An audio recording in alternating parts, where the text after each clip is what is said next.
یہ گرمیوں کی ایک دوپہر تھی۔ میرا بھائی تیزی سے دوڑتا ہوا گھر میں داخل ہوا اور دروازہ بند کر کے وہ الماری کے پیچھے جا کے چھپ گیا۔ اس کی یہ حالت دیکھ کر ہم سبھی بہت حیران تھے۔ اماں جو روٹی پکا رہی تھی وہ جوان بیٹے کو اس طرح سے دیکھ کر اماں نے آواز دے کے پوچھا، مرتضیٰ کیا ہوا ہے؟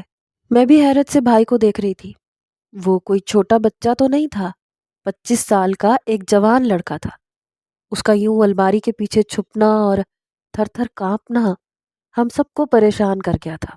اماں نے بڑی مشکل سے اسے الماری کے پیچھے سے باہر نکالا۔ پوچھا، کیا ہوا ہے مرتضیٰ، ایسی عجیب حرکتیں کیوں کر رہے ہو؟ وہ گھبراتے ہوئے کہنے لگا، اماں مجھ سے بہت بڑا گناہ ہو گیا، اماں مجھے چھپا لے۔ وہ تھر تھر کانپتے ہوئے اماں کے بازو میں چھپنے کی کوشش کر رہا تھا، اور اس کی یہ حالت میرے اور اماں دونوں کے لیے ہی بہت حیران کن تھی۔ میرا بھائی گاؤں کا گھبرو جوان تھا، وہ تو کسی بات سے نہیں ڈرتا تھا، پھر ایسا کیا ہوا تھا کہ اس کی یہ حالت ہو گئی تھی؟ میں نے غلطی سے ایک انسان کی جان لے لی ہے اماں، میرے سامنے وہ دم توڑ گیا، اس کے پورے کپڑوں پہ خون ہی خون تھا، ارد گرد زمین پہ بھی خون پھیلا ہوا تھا۔ اماں میں نے ایک انسان کی جان لے لی، میں نے اسے مار دیا اماں، میرے ہاتھوں سے اس کا قتل ہو گیا۔ بھائی اپنے ہاتھوں کو دیکھتے ہوئے رو رہا تھا، اور اس کی بات سن کر ہم سب کے قدموں تلے سے زمین نکل گئی تھی۔ قتل؟ میرے اور اماں کے منہ سے بیک وقت یہ لفظ نکلا تھا۔ اماں نے پریشانی کے عالم میں پوچھا، مرتضیٰ یہ کیا کہہ رہے ہو؟ اگر یہ کوئی مذاق ہے تو خدا کے واسطے ایسا مذاق نہ کرو، کسی کی جان لینا کوئی چھوٹی بات تو نہیں ہے، اور تم ایسے انسان تو نہیں ہو جو کسی کو تکلیف پہنچاؤ۔ بات کچھ اور ہوگی، ٹھیک طریقے سے بتاؤ کیا ہوا ہے؟ تمہیں کوئی غلط فہمی ہو گئی ہے کیا، یا پھر کوئی خواب دیکھ لیا ہے؟ مرتضیٰ بھائی کی بات پر اماں کو یقین ہی نہیں آیا تھا۔ مرتضیٰ بھائی نے تو کبھی مذاق میں بھی کسی کو تکلیف نہیں پہنچائی تھی، وہ تو بہت محبت کرنے والے انسان تھے۔ ابا کے جانے کے بعد جس طرح سے انہوں نے مجھے اور اماں کو سنبھالا تھا، پورا گاؤں ہی ان کی تعریف کرتا تھا۔ اکثر کھیتوں پر کام کرنے کے بعد وہ وہیں چارپائی پہ کسی درخت کے نیچے آرام کر لیا کرتے تھے، اسی لیے اماں کو لگ رہا تھا کہ شاید مرتضیٰ بھائی نے کوئی خواب دیکھ لیا تھا اور وہ خوفزدہ ہو کے گھر آ گئے۔ مرتضیٰ بھائی روتے ہوئے کہنے لگا، میں نے جان بوجھ کے کچھ نہیں کیا، ہم تو بس سارے دوست ایسی مذاق مستی کر رہے تھے۔ دوستوں نے شرط لگائی تھی کہ جس کا دور کا نشانہ اچھا ہوگا اسے انعام ملے گا، تو بس میں نے ایسی بندوق پکڑی اور نشانہ لینے لگا، لیکن میں نے کبھی بندوق کو ہاتھ نہیں لگایا تھا، اس لیے میرا نشانہ خطا ہو گیا، اور دور کھیتوں کی طرف سے آتے ہوئے ایک شخص کو گولی لگ گئی۔ میں نے جا کے دیکھا تو وہ اسی وقت اپنی جان سے ہاتھ دھو بیٹھا تھا، کیونکہ گولی سیدھی اس کے سر میں لگی تھی۔ میں نے جان بوجھ کے کچھ نہیں کیا اماں، اگر مجھے پتا ہوتا کہ اس طرف کوئی انسان ہے تو میں کبھی نشانہ نہیں لگاتا، لیکن کھیتوں کے اس طرف تو کبھی کوئی جاتا ہی نہیں تھا، اس لیے ہمارے وہم و گمان میں بھی نہیں تھا کہ وہاں کوئی جیتا جاگتا انسان موجود ہوگا۔ میں نے کچھ بھی جان بوجھ کے نہیں کیا اماں، لیکن پھر بھی مجھ سے قتل ہو گیا ہے، میں نے ایک انسان کی جان لے لی ہے۔ مرتضیٰ بھائی کپ کپاتے ہوئے رو رہے تھے اور وہی باتیں دہرا رہے تھے۔ میں اور اماں پریشانی کے عالم میں ایک دوسرے کی شکل دیکھ رہے تھے۔ اماں کو کچھ ہوش آیا تو اماں نے ہکلاتے ہوئے پوچھا، مرتضیٰ تو نے کس کی جان لی ہے؟ گاؤں میں کس کا گھر اجاڑا ہے، بتا۔ اماں کی بات سن کے مرتضیٰ بھائی چونکے، کہنے لگے، اماں وہ کوئی گاؤں کا بندہ نہیں تھا، وہ کوئی نیا چہرہ تھا، میں نے اسے پہلے کبھی گاؤں میں نہیں دیکھا، گاؤں کا تو کوئی شخص اس طرف جاتا بھی نہیں ہے، نہ جانے وہ کون تھا، شاید کہیں اور سے ہمارے گاؤں آ رہا تھا، یا پھر ہمارے ہی گاؤں کے کسی شخص کا کوئی رشتہ دار ہوگا۔ یہ سن کر تو اماں کو اور بھی تشویش ہو گئی کہ نہ جانے بھائی نے کس کی جان لے لی ہے۔ دوپہر سے شام ہو گئی، ہر طرف خاموشی تھی۔ اماں کو بھی سکون ہو گیا کہ شاید کسی کو مرتضیٰ بھائی کی اس حرکت کے بارے میں پتہ نہیں چل سکا۔ اماں نے بڑی مشکل سے اس کا رونا دھونا ختم کروایا اور انہیں بتایا کہ وہ اس بات کا ذکر کسی سے نہ کرے، لیکن رات کے وقت گھر کا دروازہ بجنے لگا۔ اماں نے مرتضیٰ بھائی کو کمرے میں چھپایا اور جب دروازہ کھولا تو گاؤں کے لوگ سامنے کھڑے تھے۔ وہ لوگ اماں سے مرتضیٰ بھائی کے بارے میں پوچھ رہے تھے۔ پورے گاؤں میں اس وقت خبر پھیل گئی کہ مرتضیٰ نے کسی شخص کو مارا ہے۔ اماں نے جھوٹ کہہ دیا کہ مرتضیٰ تو گھر نہیں آیا۔ وہ لوگ کہنے لگے کہ جب مرتضیٰ گھر آئے گا تو اسے فوراً سردار کی حویلی پہنچا دینا، اس نے ایک شخص کو قتل کیا ہے، اور دوسرا جس شخص کو مارا ہے اس کی وجہ سے بڑی مصیبت آئے گی۔ وہ دوسرے گاؤں کے سردار کا بیٹا تھا جو مارا گیا ہے۔ وہ یہاں بڑے سردار سے ملاقات کے لیے آیا ہوا تھا۔ وہ گاؤں کے کھیتوں میں گھوم پھر رہا تھا جب مرتضیٰ کی اس کو گولی لگی۔ دوسرے گاؤں کے سردار کے بیٹے کا قتل ہمارے گاؤں میں ہوا ہے۔ مرتضیٰ کو یہ بات چھپانی نہیں چاہیے تھی۔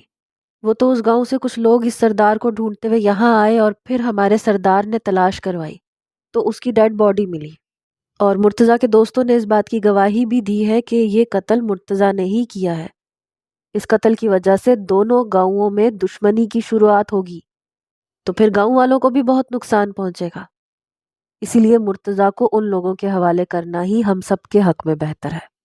ان لوگوں کی باتیں سن کے تو ہمارے رہے سہے ہوش بھی اڑ کے رہ گئے۔ کوئی معمولی انسان ہوتا تو شاید کچھ لے دے کے بات بن جاتی، یا پھر اماں اور میں ان لوگوں کے پاؤں پکڑ کے معافی تلافی کر لیتے ہیں، کیونکہ سبھی مرتضیٰ بھائی کی شرافت کے گواہ تھے۔ سبھی جانتے تھے کہ وہ ایسی کوئی حرکت جان بوجھ کے نہیں کر سکتے۔ لیکن یہاں تو بات دوسرے گاؤں کے سردار کی تھی۔ تھوڑی ہی دیر گزری تھی کہ گاؤں کے سردار کے لوگ ہمارے گھر میں گھس آئے۔ اماں انہیں روکتی رہ گئی، لیکن انہوں نے پورے گھر کی تلاشی لی اور تھوڑی دیر بعد مرتضیٰ بھائی کو گھسیٹتے ہوئے اپنے ساتھ لے گئے۔ اماں ان کے پیچھے پیچھے چیختی ہوئی بھاگ رہی تھیں۔ میرا حال بھی ایسا ہی تھا۔ میرے سر پہ باپ کا سایہ نہیں تھا۔ مرتضیٰ بھائی ہی ہمارے سرپرست تھے۔ ہمیں کسی صورت ان کے ساتھ کچھ برا ہوتا نہیں دیکھ سکتے تھے۔ مرتضیٰ بھائی نے ہمیشہ مجھے ایک باپ کی طرح پالا تھا۔ میں ان سے بہت محبت کرتی تھی۔ اپنے بھائی کو اس طرح سے گاؤں کے کچے رستوں پہ گھسٹتا ہوا دیکھ کے میری آنکھوں سے آنسو بہہ رہے تھے۔ نہ مجھے اپنے دوپٹے کا ہوش تھا، نہ چپلوں کا۔ ایسے ہی ہم پنچایت میں پہنچ گئے، جہاں بڑے سردار تو بیٹھے ہی تھے، ان کے ساتھ ایک اور سردار بھی بیٹھے تھے جو یقیناً دوسرے گاؤں کے تھے۔ مرتضیٰ بھائی کو دیکھتے ہی وہ سرخ چہرے کے ساتھ کھڑے ہو گئے۔ انتہائی غصے اور درستگی میں مرتضیٰ بھائی سے کہنے لگے کہ اپنے بیٹے کی تدفین تک میں نے بالکل خاموشی رکھی ہے، لیکن اب مجرم کو سزا دینے کا وقت آ گیا ہے۔ میں تمہیں اسی طرح سر میں گولی ماروں گا جیسے تم نے میرے جوان بیٹے کو مارا ہے۔ دوسرے گاؤں کے سردار کا اتنا غصہ اتنا شدید تھا کہ وہاں موجود سارے ہی لوگ کانپ گئے۔ اماں فوراً بڑے سردار کے پیروں میں گر گئی، کہنے لگی سردار صاحب میرے بیٹے نے جان بوجھ کے کچھ نہیں کیا، جو کچھ بھی ہوا وہ غلطی سے ہوا۔ بڑے سردار نے اماں کو ایک ٹھوکر ماری، کہنے لگے کیا تمہیں نہیں معلوم قتل کا بدلہ قتل ہے؟ تمہارے بیٹے نے میرے بیٹے کی جان لی ہے، اب بدلے میں اسے اپنی جان دینی ہوگی۔ یہ کہتے ہوئے انہوں نے اپنی بڑی سی بندوق کو لوڈ کیا۔ اماں کی ایک چیخ بلند ہوئی اور پھر اماں نے ایسی بات کہی جسے سن کر چاروں طرف سناٹا چھا گیا۔ اماں کہنے لگی کہ خون کے بدلے صرف خون نہیں ہوتا، خون بہا بھی ہوتا ہے۔ آپ چاہیں تو ہم سے خون بہا لے لیں، لیکن میرے جوان بیٹے کو چھوڑ دیں۔ میں بیوہ عورت ہوں، شوہر کے مرنے کے بعد مرتضیٰ کے سوا میرا کوئی سہارا نہیں۔ میں جو اماں کے پیچھے ہی کھڑی تھی، بھائی کا ہاتھ پکڑے ہوئے تھی، سردار نے میری طرف ایک گہری نظر ڈالی، کہنے لگا یہ تمہاری بیٹی ہے؟ اماں نے ہاں میں سر ہلایا۔ سردار نے سر سے پاؤں تک بغور مجھے دیکھا، پھر کہنے لگا ٹھیک ہے، خون بہا میں اسے ہمارے حوالے کر دو، یہ ہمارے ساتھ ہمارے گاؤں جائے گی۔ یہ کہہ کر انہوں نے اپنے ملازموں کو اشارہ کیا۔ ان کا ایک ملازم آگے بڑھا اور میرا ہاتھ پکڑ کر مجھے گھسیٹتا ہوا بڑے سردار کی طرف لے گیا۔ کتنی ہی دیر تک میں اماں کو مدد طلب نظروں سے دیکھتی رہی۔ میری آنکھوں سے آنسو بہہ رہے تھے۔ مجھے لگا تھا کہ اماں بڑے سردار کے پیر پڑیں گی، مجھے بچانے کی کوشش کریں گی، لیکن اماں 2 قدم پیچھے ہٹ گئی، کہنے لگی میرے مرتضیٰ کی جان بخشی کرنے کا شکریہ۔ میں نے اپنی فوزیہ کو آپ کے حوالے کیا، اسے میں خون بہا میں دیتی ہوں۔ اماں نے سارے گاؤں والوں کے سامنے مجھ سے لا تعلقی کا اظہار کر دیا اور منہ پھیر کے کھڑی ہو گئی۔ میں اب بڑے سردار کی ملکیت بن گئی تھی اور یہ بات میرے لیے ناقابل یقین تھی۔ اماں نے مرتضیٰ بھائی کو بچانے کے لیے میری زندگی قربان کر دی تھی۔ میں بھی مرتضیٰ بھائی کی زندگی چاہتی تھی، میں اپنے بھائی کو صحیح سلامت دیکھنا چاہتی تھی، لیکن میں نے کبھی یہ نہیں سوچا تھا کہ اس کے بدلے مجھے اپنی پوری زندگی کی قربانی کرنی ہوگی۔ بڑے سردار کے آدمی مجھے گھسیٹتے ہوئے گاڑی میں ڈال چکے تھے اور قافلہ روانہ ہو گیا تھا۔ مجھے دوسرے گاؤں ان کی حویلی میں جانا تھا۔ میں سارا راستہ روتی رہی، بار بار کھڑکی سے باہر سر نکال کے دیکھتی۔ مجھے یہ گمان تھا کہ میری ماں گاڑی کے پیچھے دوڑتی ہوئی آئیں گی، مجھے آوازیں دیں گی، مجھے روکنے کی کوشش کریں گی، لیکن ایسا کچھ بھی نہیں ہوا۔ ہم دوسرے گاؤں کی بڑی سی حویلی پہنچے تو وہاں سوگ کا عالم تھا، سفید دریاں بچھی ہوئی تھیں، گاؤں کے لوگ آ جا رہے تھے، ایک طرف کل پڑھے جا رہے تھے۔ حویلی پوری طرح سے روشن تھی، رات کی تاریکی میں بھی دن کا گمان ہو رہا تھا۔ بڑے سردار نے مجھے اپنی بیوی کے آگے پھینکا، کہنے لگے خون بہا میں اسے لایا ہوں، اب تم بتاؤ اس کا کیا کرنا ہے۔ یہ سن کر بڑی سردارنی نے نفرت سے میری جانب دیکھا، کہنے لگی نکاح کا بندوبست کرو، شاہ نواز کے ساتھ اس کا نکاح ہوگا، اب یہ ساری زندگی اس حویلی کی دیواروں میں سر ٹکرائے گی، شاہ نواز کی بیوی بنے گی تو اس سے پتہ چلے گا کہ کسی کی جان لینا کسے کہتے ہیں۔ بڑی سردارنی کی بات سن کر میرے ہوش اڑے تھے، مجھے زبردستی ایک کمرے میں بند کر دیا گیا، پھر کچھ ہی دیر بعد نکاح کا سلسلہ شروع ہوا۔ رات کے 2 بجے کے قریب میرا نکاح ہوا تھا۔ سردار نے اپنے بیٹے کی قبر کی مٹی پکڑ کر قسم کھائی تھی کہ اس کی مٹی خشک ہونے سے پہلے وہ اس کے خون کا بدلہ لیں گے، اسی لیے اسی رات کے اندھیرے میں میرا نکاح بھی ہو گیا، شاہ نواز عالم کے ساتھ۔ میں نہیں جانتی تھی وہ کون تھا، کیسا تھا، یا پھر شادی کے بعد میرے ساتھ کیا ہونے والا تھا۔ مجھے بس اتنا معلوم تھا کہ اب میں کبھی واپس اپنے گھر نہیں جا سکوں گی، اپنی ماں اور بھائی کی شکل نہیں دیکھ سکوں گی، میری زندگی پوری طرح کانٹوں پر گزرے گی۔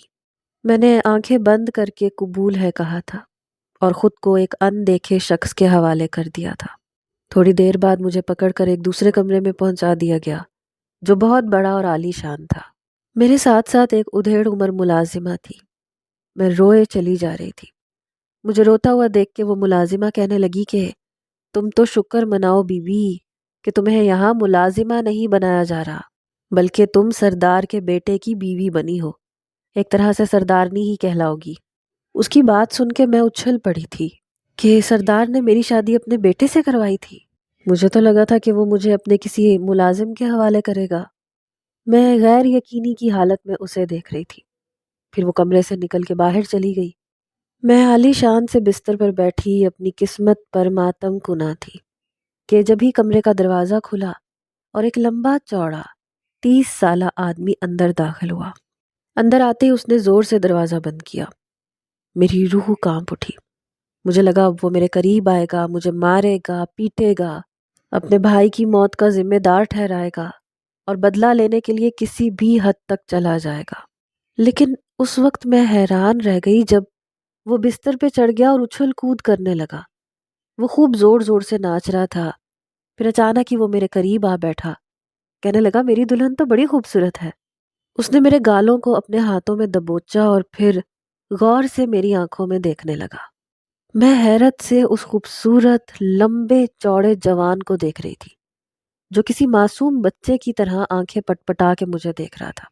پھر اچانک ہی اس نے میرے ہاتھوں کو پکڑ لیا، کہنے لگا تم میری دلہن ہو نا، میرے ساتھ رہو گی؟ میں نے بس بڑی مشکل سے ہاں میں سر ہلایا تو وہ خوشی سے ناچنے لگا۔ پورے کمرے کو اس نے دیکھتے ہی دیکھتے تہس نہس کر دیا۔ پھر میرے قریب آیا، میرا دوپٹہ کھینچ کے کہنے لگا یہ لال کیوں نہیں ہے؟ دلہن تو لال کپڑے پہنتی ہے۔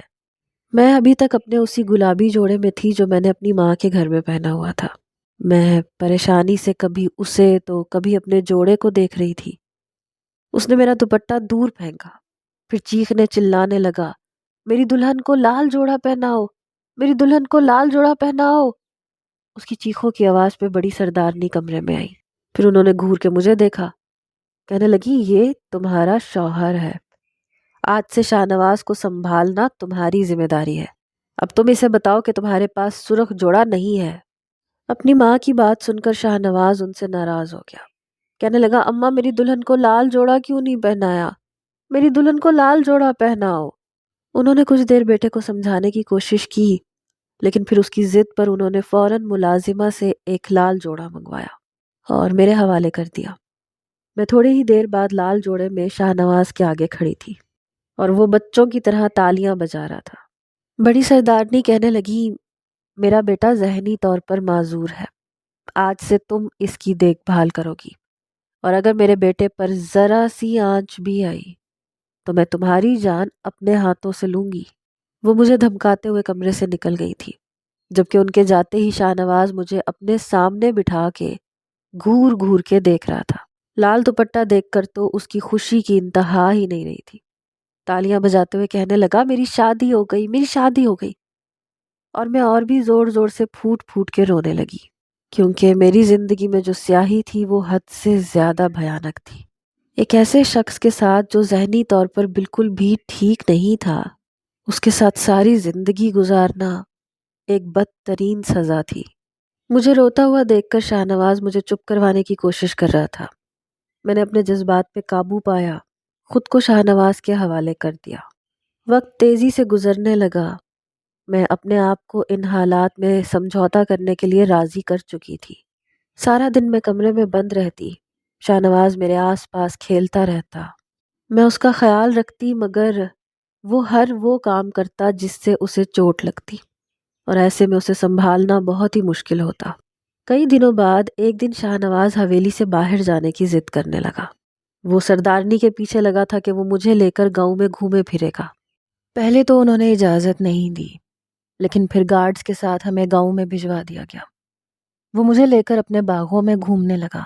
میں کئی دنوں بعد کھلی فضا میں آئی تھی، میں کھل کر سانس لے رہی تھی۔ مجھے اپنا گاؤں یاد آ رہا تھا، ایسے لگ رہا تھا کہ یہ میرا ہی گاؤں ہے۔ شاید سب گاؤں ایک ہی جیسے ہوتے ہیں۔ گاؤں کے لوگ مجھے غور غور سے دیکھ رہے تھے، سبھی جانتے تھے کہ میں خون بہا میں آئی ہوں، جبکہ شاہ نواز یہاں بھی بچوں کی طرح کھیل رہا تھا۔ کافی دیر گھوم پھر کر جب میں واپس حویلی لوٹی تو میرا ذہن کافی حد تک فریش ہو چکا تھا۔ میں نے شاہ نواز کے بارے میں جاننے کی کوشش کی کہ اس کے ساتھ مسئلہ کیا ہے۔ پھر مجھے پتہ چلا کہ وہ کسی صدمے سے گزر کر اس حالت میں پہنچا تھا۔ اس نے کھیل کھیل میں اپنی دادی کو دھکا دیا تھا۔ اس کی دادی سیڑھیوں سے گر کر اس دنیا سے چلی گئی تھی، اور اسی صدمے نے اس کا یہ حال کیا تھا۔ مجھے اس کے ماضی کے بارے میں پتہ چلا تو میں اس کا اور بہت زیادہ خیال رکھنے لگی۔ حویلی میں ایک ڈاکٹر اس کے علاج کے لیے آتا تھا۔ ایک دن اس ڈاکٹر نے مجھے اپنے سامنے بٹھایا، کہنے لگا کہ شاہ نواز کو صرف محبت اور توجہ کی ضرورت ہے، وہ بالکل ٹھیک ہو سکتا ہے، اسے وقت پر دوائیاں دیں اور اس کے علاج میں میری مدد کریں۔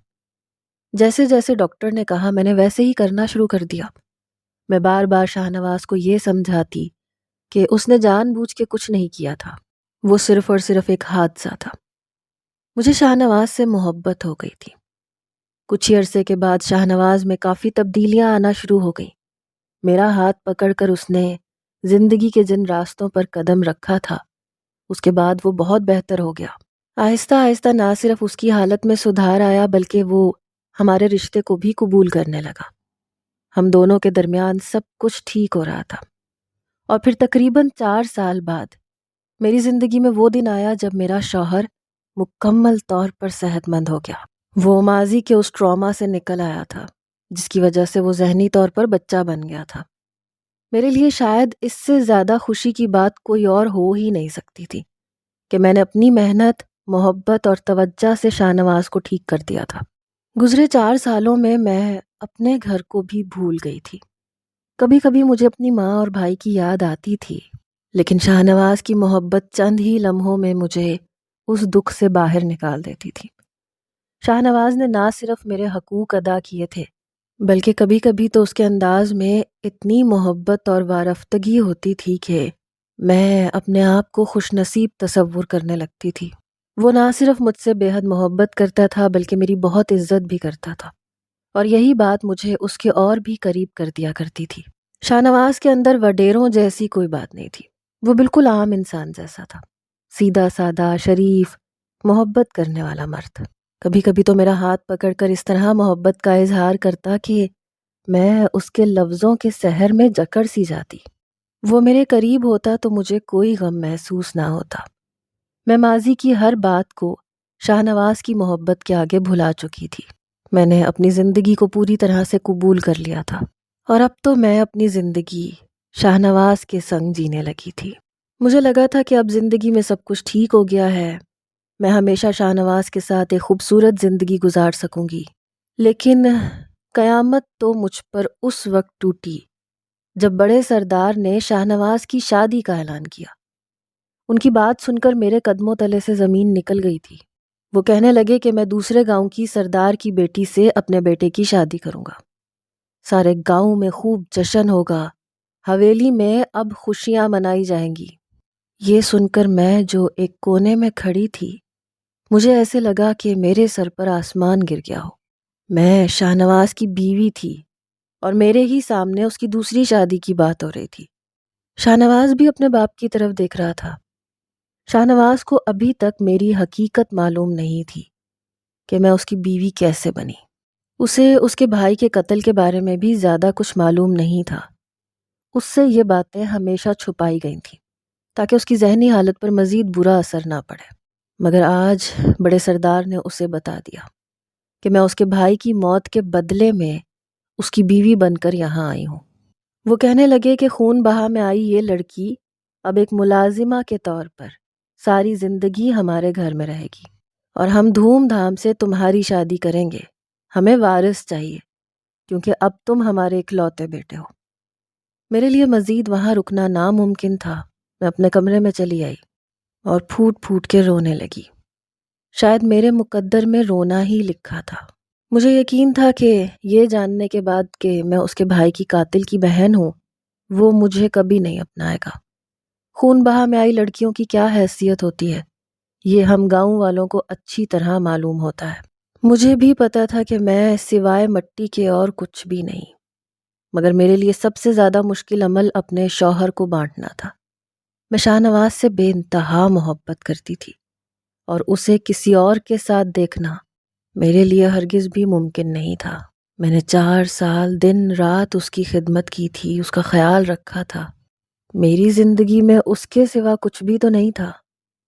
کچھ دیر بعد شاہ نواز کمرے میں آیا تو میری حالت دیکھ کے میرے سامنے آ بیٹھا۔